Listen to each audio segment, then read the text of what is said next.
ರಾಯಭಾಗ ಪಟ್ಟಣದ mass office Raybag ಕಾರ್ಯಾಲಯದ ಸಭಾಭವನದಲ್ಲಿ ಸುಮಾರು 10 ದಿನಗಳ ಕಾಲ ಮಾಸ್ ಮಹಿಳಾ ಅಭಿವೃದ್ಧಿ ಸಂರಕ್ಷಣಾ ಸಂಸ್ಥೆ ಘಟಪ್ರಭಾ ಹಾಗೂ ಮಾಸ್ ಮ್ಯಾಕೆಪ್ ಇವರ ಸಂಸ್ಥೆಯ ಸಹಯೋಗದಲ್ಲಿ 5ನೇ ತರಗತಿಯ ವಿದ್ಯಾರ್ಥಿಗಳ ಮೊರಾರ್ಜಿ ಪೂರ್ವಭಾವಿ ತರಬೇತಿ ಕಾರ್ಯಾಗಾರವು ದಿನಾಂಕ ಫೆಬ್ರವರಿ 19 ರಿಂದ ಫೆಬ್ರವರಿ 28, 2026 ರವರೆಗೆ ನಡೆಸಲಾಯಿತು.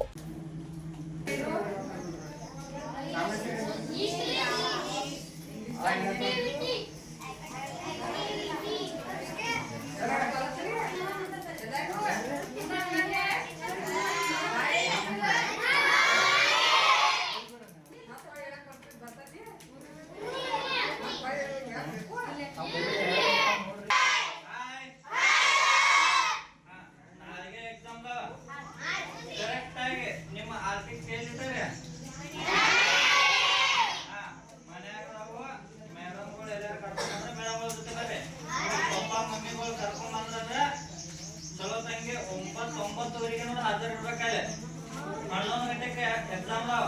11 ಗಂಟೆಗೆ ಯಾಕದಾವ ಅಂತಂದ್ರ ಈಗ 9:30 ಯಾಕೆ ಬರ್ಬೇಕಂದ್ರ ನಿಮ್ಮ ಕರ್ಕೊಂಡ ಹಾಲ್ ಟಿಕ್ ಮಾರ್ಕ್ ಬರ್ಬೇಡ್ರಿ, ಮತ್ ಹೊಳ್ಳಿ ಹೋಗಿ ತೋರ್ಬೇಕಾಗೈತ್ರಿ. ಒಂದ್ ಹೇಳಕ್ ಯಾರು ಮರ್ತಿದ್ರು ಮನೆಯದಾಗಿ ಒಂದು ನಿಮಿಷ ಅಷ್ಟ ನಿಲ್ರಿ ಸರ್.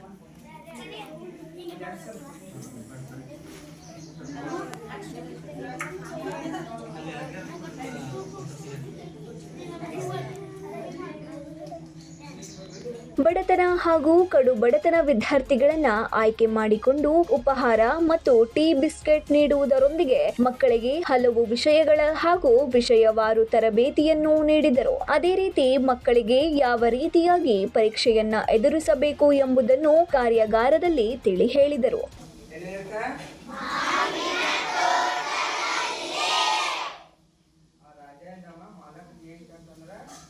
ಎಷ್ಟು ವರ್ಷಗಳಲ್ಲಿ ಈ ಮಾವಿನ ಹಣ್ಣುಗಳನ್ನು ಬೆಳೆಸಿದ್ದೀರಾ?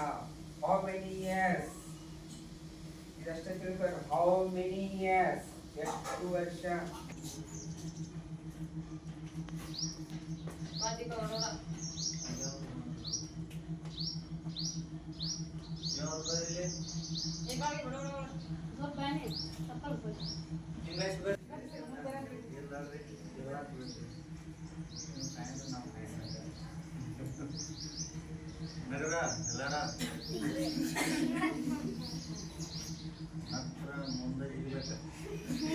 ಈ ಸಂದರ್ಭದಲ್ಲಿ ಬಾಬು ಸಾಹೇಬ್ ಸಾಮನೆ ಅವರು ಮಾತನಾಡಿ, ರಾಯಭಾಗ ತಾಲೂಕಿನಲ್ಲಿ ಬರುವ ಹಳ್ಳಿಗಳ ಹಾಗೂ ಗ್ರಾಮಗಳಲ್ಲಿ ವಾಸಿಸುವ ಬಡತನ ಹಾಗೂ ಕಡು ಬಡತನದಲ್ಲಿ ವಿದ್ಯಾಭ್ಯಾಸ ಮಾಡುತ್ತಿರುವ 5ನೇ ತರಗತಿಯ ಮಕ್ಕಳನ್ನ ಆಯ್ಕೆ ಮಾಡಿಕೊಂಡು ನಮ್ಮ ಮಾಸ ಸಹಯೋಗದಲ್ಲಿ ಮೊರಾರ್ಜಿ ದೇಸಾಯಿ ವಸತಿ ಶಾಲೆ ಪೂರ್ವಭಾವಿ ಪರೀಕ್ಷೆಯ ತರಬೇತಿ ಕಾರ್ಯಾಗಾರ ನೀಡುತ್ತಿದ್ದೇವೆ ಎಂದರು.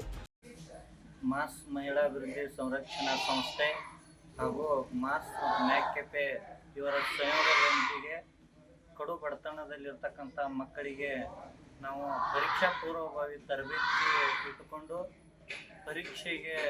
ಪರೀಕ್ಷೆಯನ್ನು ಯಾವ ರೀತಿ ಎದುರಿಸಬೇಕು ಅನ್ನೋದ್ರ ಬದ್ದೆಲ್ಲ ನಾವು ಪರೀಕ್ಷೆಯನ್ನು ಇವತ್ತಿಗೆ ಪೂರ್ಣಗೊಳಿಸಿದ್ದೇವೆ. ಅದಕ್ಕೆ ಬರುವ ಮಾರ್ಚ್ 1ನೇ ತಾರೀಕು ಪರೀಕ್ಷೆ ಇದ್ದು ಆ ಪರೀಕ್ಷೆಯನ್ನು ಎದುರಿಸುವ ಸಲುವಾಗಿ ನಾವು ತರಬೇತಿಯನ್ನು ಹಮ್ಮಿಕೊಂಡಿದ್ದೇವೆ. ಬಡತನ ರೇಖೆಗಿಂತ ಕೆಳಗಿರ್ತಕ್ಕಂಥ ಮಕ್ಕಳನ್ನು ಒಳ್ಳೆಯ ವಿದ್ಯಾಭ್ಯಾಸವನ್ನು ಮಾಡಬೇಕಂದ 5ನೇ ತರಗತಿಯ ಮಕ್ಕಳಿಗೆ ಮೊರಾರ್ಜಿ ತರಬೇತಿಯನ್ನು ಹಮ್ಮಿಕೊಂಡು ಪರೀಕ್ಷಾ ಪೂರ್ವಭಾವಿ ತರಬೇತಿಯನ್ನು ಯಶಸ್ವಿಗೊಳಿಸಿದ್ದೇವೆ. ಈ ವೇಳೆ ವಲಯ ಶಿಕ್ಷಕರಾದ ಸಂತೋಷ್ ಕಾಂಬಳೆ, ಬಾಹು ಸಾಹೇಬ್ ಸಾಮನೆ, ಪ್ರವೀಣ್ ಆಸೋದೆ, ಲಕ್ಷ್ಮೀಬಾಯಿ ಮಾಂಗ್, ಪುಷ್ಪಾ ಕಾಂಬಳೆ, ಅಶ್ವಿನಿ ಕೂರಣಿ, ರೋಜಾ ಸಿಂಗೆ, ಪರಶುರಾಮ್ ಕಾಂಬಳೆ ಮತ್ತು ದೀಪಾ ಕಾಂಬಳೆ ಹಾಗೂ ಮುದ್ದು ವಿದ್ಯಾರ್ಥಿಗಳು ಹಾಜರಿದ್ದರು. Ramesh Kamble, 9 live news, Raybag.